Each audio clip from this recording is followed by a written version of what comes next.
5, 4, 3, 2, 1, 0.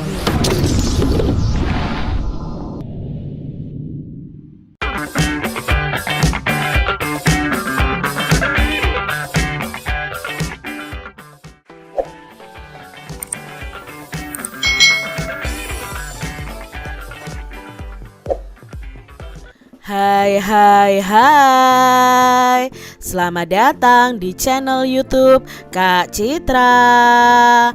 Apa kabar adik-adik semuanya? Kak Citra berharap kalian dalam keadaan yang baik, sehat, dan siap untuk belajar ya. Hari ini kita akan belajar bersama-sama untuk mata pelajaran tematik kelas 1. Kita belajar di tema 6, lingkungan yang bersih, sehat, dan asri. Subtema 3, lingkungan sekolahku, pembelajaran yang ketiga. Mari adik-adik kita belajar dengan penuh semangat ya. Adik-adik perhatikan sekolah Beni, Udin, dan Lani berikut ini. Wah, sekolahnya sangat bersih ya adik-adik. Bagaimana dengan sekolah kalian? Kebersihan lingkungan sekolah bukan hanya menjadi tanggung jawab petugas kebersihan loh. Kebersihan lingkungan sekolah itu menjadi tanggung jawab semua warga sekolah. Semua warga sekolah itu siapa saja Kak Citra? Ya siswa, ya guru, ya kepala sekolah, ya penjaga atau petugas kebersihan. Nah adik-adik semua warga sekolah harus menjaga kebersihan lingkungan sekolah. Semua warga sekolah harus memiliki persatuan dalam menjaga lingkungan sekolah. Nah, memiliki rasa persatuan ini adalah sikap yang sesuai dengan sila ketiga Pancasila. Adik-adik, apakah adik-adik masih ingat bunyi dari sila ketiga Pancasila? Ya, bunyinya adalah Persatuan Indonesia. Adik-adik, kita lihat di sini. Mari kita ingat kembali, apa sih lambang dari sila ketiga? Coba adik-adik temukan lambang dari sila ketiga. Ya, ini adalah lambang sila ketiga. Nah, sila ketiga ini dilambangkan dengan pohon beringin. Sebagai warga sekolah, kita harus bekerja sama adik-adik. Kita harus bekerja sama menjaga kebersihan. Guru selalu memerintahkan kita untuk membersihkan lingkungan sekolah. Kita harus menanggapi perintah tersebut dengan santun. Nah adik-adik tentunya kalian masih ingat ya bahwa kalimat perintah itu kalimat yang diungkapkan atau diucapkan saat kita meminta orang lain melakukan sesuatu. Nah adik-adik, kalau ada orang lain memerintah kalian, kalian itu harus menanggapi. Nah, bagaimana cara yang baik dalam menanggapi suatu perintah? Nah, adik-adik di sini coba perhatikan cara murid di bawah ini menanggapi perintah gurunya. Nah, di sini ya. Yang pertama, Bu Guru berkata, "Dayu, bersihkan papan tulisnya ya." Nah, di sini Bu Guru memerintahkan Dayu untuk membersihkan papan tulisnya. Lalu Dayu harus menanggapi adik-adik.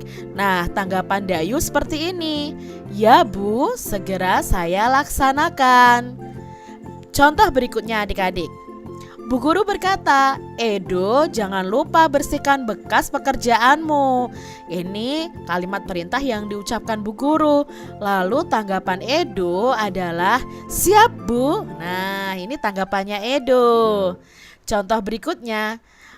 "Dan kamu Beni, bersihkan sampah di bawah mejamu." Perintah Bu Guru kepada Beni. Lalu Beni memberi tanggapan apa ya? Ya, tanggapan Beni seperti ini. "Baik Bu Guru." Nah adik-adik ketika kalian diperintah oleh orang lain, entah guru atau orang tua, kalian harus menanggapinya dengan kata-kata yang baik, kata-kata yang sopan adik-adik. Nah, begitulah cara yang baik menanggapi suatu perintah. Apalagi jika yang memerintah itu orang tua kita. Kita harus menanggapinya dengan santun. Biasakanlah adik-adik menanggapi perintah siapapun dengan santun. Adik-adik, kamu sudah tahu ya bagaimana cara menanggapi perintah. Nah, sekarang kita akan menyusun kata-kata berikut ini menjadi kalimat perintah. Setelah disusun, kita akan membuat kalimat tanggapannya. Yang pertama nih adik-adik, ada kata-kata yang diacak seperti ini. Sampah pada buanglah tempatnya Ani. Kira-kira kalimat perintah yang sesuai disusunnya bagaimana ya? Ya, begini adik-adik. Ani, buanglah sampah pada tempatnya. Lalu yang kedua adik-adik, ada kata sapulah, bersih, sampai, sekolah, halaman. Menurut adik-adik, kalau disusun menjadi kalimat perintah yang baik dan benar bagaimana ya?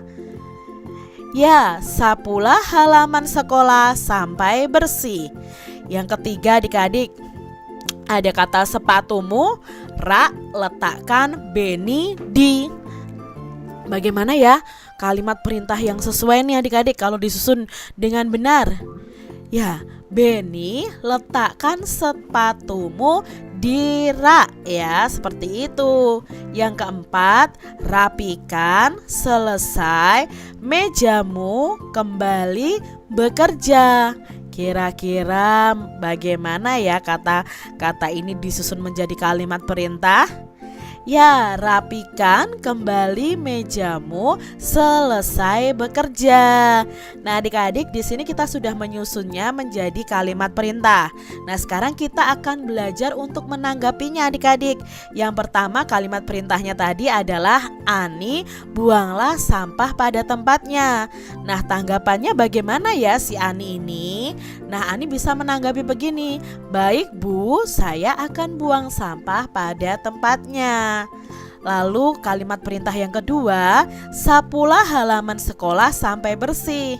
Kira-kira tanggapannya bagaimana adik-adik? Coba kalian tanggapi kalimat perintah ini. Oke, bisa seperti ini adik-adik. Baik Pak Guru, bisa. Siap Pak Guru, juga bisa. Lalu yang ketiga, Beni, letakkan sepatumu di rak. Bagaimana ya tanggapannya? Nah, bisa seperti ini. Baik Bu, saya letakkan sepatunya di rak sepatu. Lalu kalimat perintah yang keempat, rapikan kembali mejamu, selesai bekerja. Nah, tanggapannya bisa baik Pak Guru. Bisa ya adik-adik ya membuat kalimat perintah ya, lalu memberi tanggapan dari kalimat perintah tersebut. Adik-adik, guru memerintahkan murid-murid untuk mengumpulkan sampah. Sampah yang dikumpulkan adalah sampah yang dapat didaur ulang adik-adik.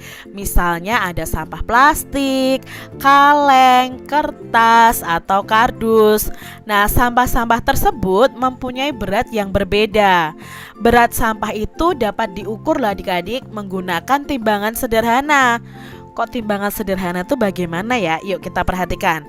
Ayo kita mengukur berat menggunakan timbangan sederhana adik-adik.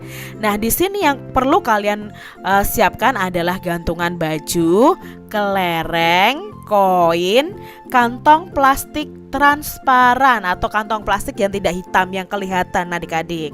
Nah, di sini siapkan alat penimbangnya. Alat penimbangnya adalah dari ini gantungan baju. Kalian ikat dengan tali adik-adik ya, posisinya seperti ini. Lalu letakkan kedua plastik yang transparan tadi di kedua ujung dari timbangan yang kita buat dari gantungan baju ini ya. Ini posisinya masih dalam kondisi kosong ya plastiknya. Lalu masukkan benda-benda yang akan kalian ukur di salah satu plastiknya. Misalnya ini yang akan diukur adalah botol. Lalu kalian masukkan kelereng dan koin hingga kedudukan keduanya ini seimbang. Jadi sejajar seperti ini. Kalau nanti misalnya yang botol plastik ini posisinya ini turun, berarti itu lebih berat adik-adik. Jadi kalian harus bisa menambahkan kelerengnya lagi.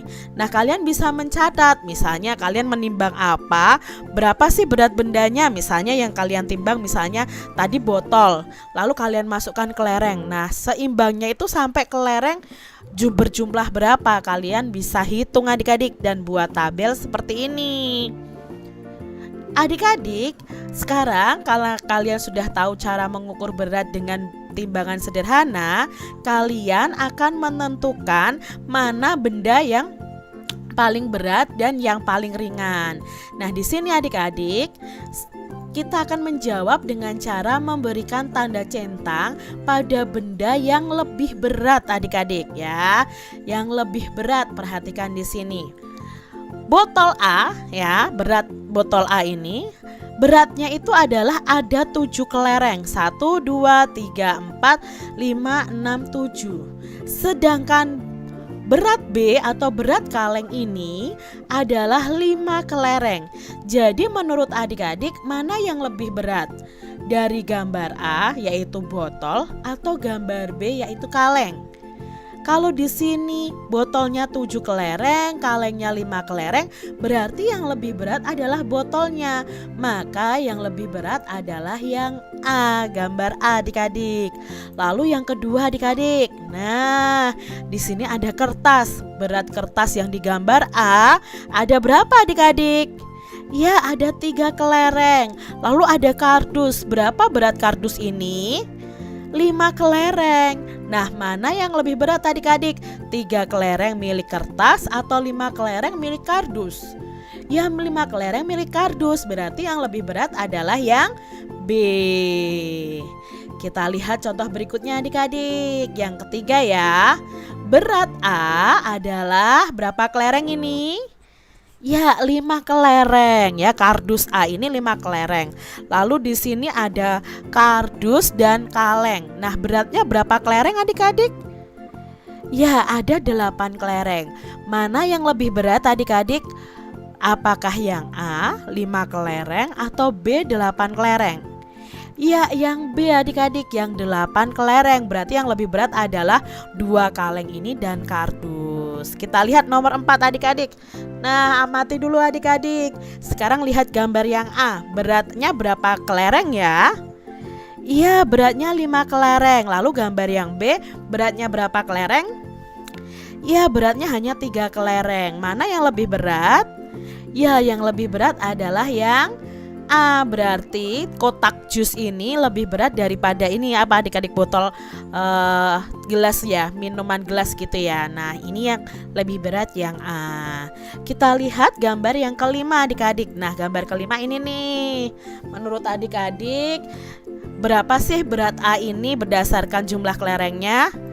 Iya, 5. Ternyata botol ini beratnya adalah 5 kelereng. Lalu yang B ini ada berapa kelereng? Oh, ada 8 kelereng. Berarti berat mana? A atau B adik-adik? Mana yang lebih berat? Ya, yang B karena beratnya 8 kelereng. Demikian tadi adik-adik pembahasan kita di tema 6 subtema 3 pembelajaran yang ketiga. Semoga video pembelajaran ini bermanfaat untuk adik-adik semuanya. Dan sampai jumpa lagi di video pembelajaran Kak Citra selanjutnya. Tuhan memberkati. Jangan lupa tekan tombol subscribe, lalu tekan loncengnya, tekan juga tombol like, lalu share ke media sosial kalian. Jangan lupa untuk ikuti media sosial Kak Citra. Terima kasih.